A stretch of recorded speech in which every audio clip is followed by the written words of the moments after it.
collaboration we didn't think we needed. It's Jimmy Nevis and Sketchy Bongo with All About It.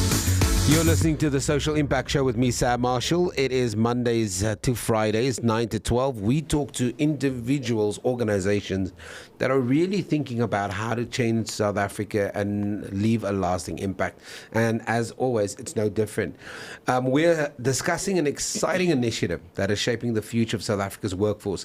Seriti Institute, in collaboration with UNICEF, is inviting companies to participate in the STEM Job Shadowing Mentorship Program, a transformative opportunity for young learners aged 15 to 17 from disadvantaged communities. This program allows students to gain first-hand experience in science, technology, engineering, maths, careers, bridging the gap between education and industry. Joining me now to talk about it is Raheemah Boomberg from Seriti. Raheemah, good morning and thanks for joining me. Thank you for having me. What a great initiative. You know, I love for people to know how you guys come up with these things. Tell me about, before we talk about this relationship, a little bit more about Seriti. Maybe somebody is hearing it for the first time. Maybe they've been living under a rock, I don't know. But the Seriti Institute does so much. So maybe just for the benefit of our listeners, a little bit about Seriti. Yeah, so the Seriti Institute is quite a phenomenal organization. We are effectively we facilitate development in communities. That's what we do. And I've been to those programs. It's amazing. Yeah, you know, somebody said to me when I was inducted at the Seriti Institute, and I really love utilizing this as a way to almost explain it simply. But essentially, we are custodians of organizations' money. Which comes with a lot of responsibilities, kind of like Spider-Man, right? Like with great power comes great responsibility. And ultimately, that is what we... And then you shoot the web. Right. And the web we shoot essentially is meant to capacitate and uplift and provide development and capacity building. And we assist by supporting communities through project implementation, project management, technical implementation, just assistance. And really the amazing thing to see is how, because we believe it at the Seriti Institute, when you believe that people have the capacity and the capability to empower themselves and to develop, what you do is you take the party or the partnership or the perspective of really just providing that support. And sometimes that's all they need. They just need a little bit of a push, and they need just a little bit of opportunity. And you guys are great facilitators of that. You really do find unique partnerships that really add value. And the kind of partnerships are not just, and obviously this is no slight at anybody, but they're big partnerships. So for example, your partnership with the UNDP, you put out this Just Energy Transition report, which was groundbreaking. But not just the report itself, even the way you thought about putting the report together, the people that you hired, the way you looked at how to engage young people as part of this. So that was quite innovative. The stuff that you did in Deelpan and with the community, the work that you do there, the Arabapoling project that you do, the stuff that you do with Standard Bank. You see, I follow Seriti. You know? Yes. You clearly not under rocks, yeah? So I love that you mentioned Aribapoling, because Aribapoling for me, really, when it comes down to the program we're going to be talking today, Aribapoling is focused on those first 1,000 days of a child's life. But what happens to the rest? Right? And ultimately, when we're thinking about the children, we're thinking about the future of our country. Definitely. That's next president is somewhere there. Yeah. Right. The next president, the next media house, the next minister, the next minister, the next CEO, the next tech mogul. Yeah. They are all within that pool of children. That's the future. Yeah. I love it. And there's a Japanese belief that talks about how the kingdom is not the king and the queen. The kingdom are the women and the children in society. Yeah. And so for me, when it comes down to waking up every morning and thinking about going to work, that's what gets me excited, is at the Seriti Institute, we are focused on developing women and youth. And you know what gets me excited in the morning is that I get to spend time talking to people like you. So we've got the same vibe going. Talk to me about this partnership between yourself and the UNICEF STEM Job Sharing Mentorship. How did that come about? So UNICEF is an amazing organization. We love them. We do love them. 190 countries Over 190 countries love them. Obsessed with changing the lives of ordinary people. Yes, and in very interesting ways, but their focus has always been on the development of the child, right? Which is very much aligned with who we are as the Seriti Institute. So they obviously put out a bid because this job shadowing program has occurred before. COVID happened, and so that kind of put the brakes on a lot of things, including the job shadowing program. But really what it comes down to is the approach towards developing the future that is different to others. So there are multiple different types of, because let me lay it out clearly. We know that STEM-focused careers, i.e. STEM being the acronym for science, technology, engineering, math, we know that the world is developing towards a digitalized world, period. We're not getting away from that. We can't reverse that. We're not stopping it, right? Kind of like Fordism back in the early 1900s.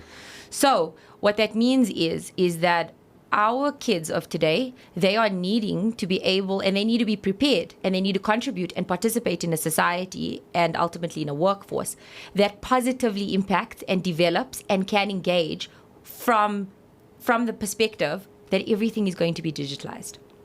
And so what that means, as we know, is we need to have people who are competent and efficient when it comes to the application of math, the application of science, the application of understanding technology, application of data processing, data analytics. Massive business. Huge. That is the future. And so, I mean, when we look at our current education system, I think, yes, in many ways, it assists and it has assisted and it's Fordist, right? From a very academic political perspective. And the STEM job shadowing program here is saying, hang on a second. If the goal, ultimately, the key outcome we're looking for is to develop and to create a strong, competent, efficient workforce in the future, how do we start? Are we starting at internship level? Are we starting when we're thinking about, learners who have completed matric? And now they're in university, the ones that are lucky enough to go there. Or should we take it a step back and actually start checking out the root cause of how we can then increase and create and get to the goal, right? And get to the goal we're looking at, right? Because ultimately, it's too late at internship level. I've heard many people say that. Yeah, well, it is, though, because ultimately, when we're looking at the STEM workforce, we're looking at the kids that are most impressionable. They are your 13, 14, 15, 16, 17-year-olds, right? They are the kids that are going to school every day. They're doing the core math. They're doing the math literacy. They're doing physics and so on and so forth. And when they finish school, they're walking home, and what are they seeing? Who are their role models? It's the uncle down the road who's smoking tuck. It's the, it's the cousin who's like, come, let's go dope. They are not necessarily, and when I say this, I'm speaking specifically to the priority class. It's the underprivileged communities. And it makes up the majority of South Africa. Yeah. That is it, period. No, I agree with you. And what is important to remember is that if those are the role models, how can we expect young people to say, oh no, I would love rise to. Above that. Yeah, I would love to rise above this because I can see the goal. The reality is all of our lower LSM learners, their parents are not necessarily white-collar workers. They do not know what is on the opposite side of the bridge between Alex and Santon. And we need to show them that. We need to show them and say, listen, that is the goal. That is what you can become. Now, let's help you work towards that. Because that is the plan, that is the point, and that's how we're going to reach the ultimate desired outcome, which is developing and creating a really competent, efficient STEM workforce.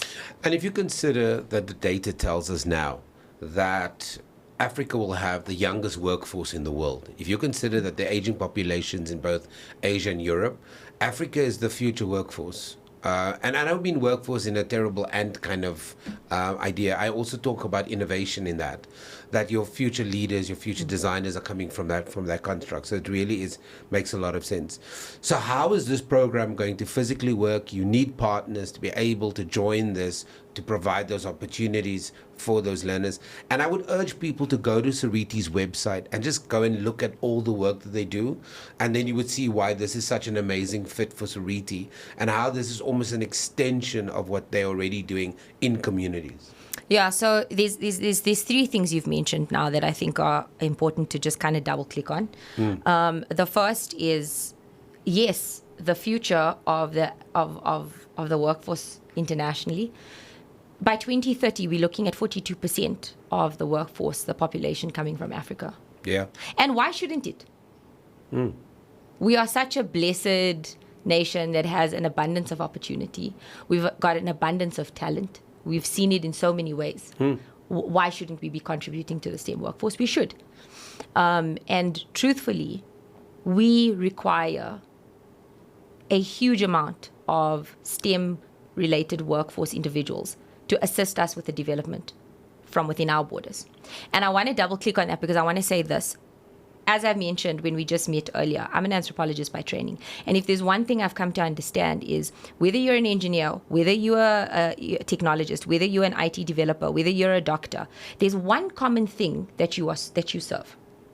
You don't serve buildings, you don't serve computers. You serve people. Humankind. You serve people, right? And so we can't have an import of STEM workforce trying to develop our communities, because the truth is there's a disconnect between the cultural nuances of the African identity and the African folk and the African people, right? And what we could be importing in terms of skills from an engineering, medicine, technology, data skill set. And so that's a key thing that I really hope your listeners can just take a moment to think about. We've got a very smart listeners. They're very, very smart and highly sophisticated. Right. The second thing you mentioned is how Seriti, this program is an extension, right? So Aribapaleng, as we introduced it a little bit earlier, is essentially about providing and democratizing access to information that every single parent and caregiver should have when it comes to developing and growing a child. And so we mentioned the first 1,000 days of the life of a child is crucial. At the teenagers' years, we've also highlighted how impressionable young people are. At that point, the job shadowing program is meant to then progress that development of that individual. And the third thing is www.seriti.org.za. Go have a look at our website. We've got some impact stories. Numbers. Yeah, so we've got a bit of a dashboard. We need to. We in the process of getting it updated. We've rebranded beautifully as well. Congratulations on that, by the way. Yeah. Yes, our CEO Anita Padesi. What a powerhouse of a woman. I love the Seriti story. She has done amazing things. And, you know, when you look at the footprint of the Seriti Institute and what Juanita and the team has managed to accomplish, it is inspiring. Yeah. And so linking with, partnering with the Seriti Institute, I think is something that each organization really would benefit from. Yeah. Quickly break down for us how this is going to work. You've now partnered with UNICEF STEM. How many kids are in the system, and what do you technically how will kids benefit from this? Right. So there's multiple stakeholders. Okay, we've ascertained, whether you want to develop communities, whether you want to develop people, you always need a whole party of people. That's the truth. And so there's a few stakeholders. Learners are obviously the main benefactors of the program, because ultimately they are given access to being exposed to the workplace. The way they are given access to being exposed to the workplace is where, as Seriti Institute, we're the implementation partner. UNICEF is the funding partner. So UNICEF has fully funded this program and this initiative. They have said to Seriti, please implement. Please facilitate this program and this project. We're piloting with the BMW Group, and what we're doing is we are signing up host organizations that are open towards allowing us to bring learners into their workspace, assigning them to mentors within the workspace whose business activity is the application of some type of STEM-related activity. So that is, you're thinking of financial accountants, you're thinking of auditors, you're thinking of data processors, data analysts, you're thinking of engineers, you're thinking of people who are product developers, you're thinking of, people who are within your sales department, your marketing teams, your labs, your tertiary education institutions. There is a whole host. So, and I'm mentioning this specifically because it's the application of STEM in the business activity, right? When we think STEM, stereotypically, our minds always go to AI, robots, Elon Musk, so on and so forth. But I want to dial it back and say to every listener, please remember, it's the application of STEM. If you're an auditor, if you're an accountant, that is a STEM career. And so don't sell yourself short. You can be a mentor for the learners. Once we've aligned learners to mentors within these host organizations, they are then there every day. We transport them every single day from their school premises to the host organization's facilities, and they spend a good few hours with each of their mentors for 5 days in the first holiday, which is autumn, winter, and spring. Each learner has to go through a cycle of 15 days being exposed to the workplace within an organization. And what are you hoping to achieve with that 15 days exposure? Is the learner going to have an entrenched idea of this is what I'd like to do? Or in actual fact, this is not what I like to do. Or what's the idea? Yeah, so the key outcome for this project is knowledge transfer. And what that ultimately means is we are hoping for each learner to walk away from having been a part of this program and this experience, saying, okay, I understand where and why and how the subjects I'm studying now at high school contribute to the development, firstly, of my educational career, and then from there, moving towards my professional career. So UNICEF's perspective in UNICEF's program ideal is that this is not a 1-year program only. It's a 3-year program. Host organizations initially commit to 1 year and then extends over to 3 years, because from career exposure and workplace exposure in the first year, the next year is around personal development, and the following year is then around actual focused career. It's a holistic growth. It's a holistic growth, yeah. Of this young person. Yes, and the benefits for the host organization in that regard is, when could you possibly have the opportunity to really mold and contribute positively in a way that is focused to your workplace culture to develop a future employee of yours? So your talent acquisition becomes a whole lot more focused and a whole lot more systematically completed and executed on. Yeah, it's very clever. Yeah. If you can identify the future person a year, 2, 3 years down the line, that journey becomes amazing. And you know them. That's actually your orientation. Yes, and you know them. So they've been inducted to your space. They've been into your facilities. They've engaged with your HR, because your HR is your coordinators, right? So that's the other stakeholder as part of this program. Your coordinators, they essentially facilitate aligning mentors and learners. Your coordinators ensure that health and safety policies, as well as child safeguarding, according to the UNICEF conventions, are adhered to within the workplace, because it's not typically the place where learners are going to find themselves on a day-to-day. We do have people bringing their kids over to work, so I like to explain it in that way. You're bringing your kid to work, except it's not your kid. And it's because you're passionate about helping others. But remember, that kid that is coming to job shadow in your organization is going to be your future employee, except they've been inducted. Or your boss. They've been inducted, yes. They've been inducted, and they've gone through the process of understanding the culture of your organization and the exact deliverables that they need to supply on, from a day-to-day perspective. Raheemah, as we wrap up, we're done. Yeah, it's been an insightful conversation. We'll have to invite you back. I'm sitting in my car. I'm on my way to work. I'm a boss. I'm a partnership. I have the opportunity. I love the fact that you said this is almost for everybody. If you consider the job that you do, STEM related, where can people go? How can they get hold of you guys to be part of this project? So we've got multiple social media posts on LinkedIn, but ultimately, go straight to our website, www.seriti.org.za. Go down to our contact us page and email us and just let us know you're interested in the STEM project. If you are on LinkedIn, please go to our page, the Seriti Institute. You'll definitely find a post around STEM. You can click on a link and literally just let us know that you're interested, and we will find you, and we will call you, and we will happily come and have a moment to pitch the details of it, because there's a host of information.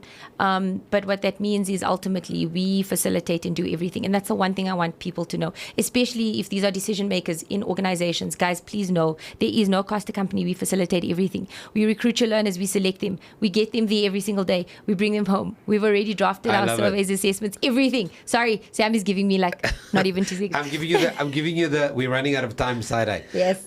But I love it, and we're going to keep on having to talk about this.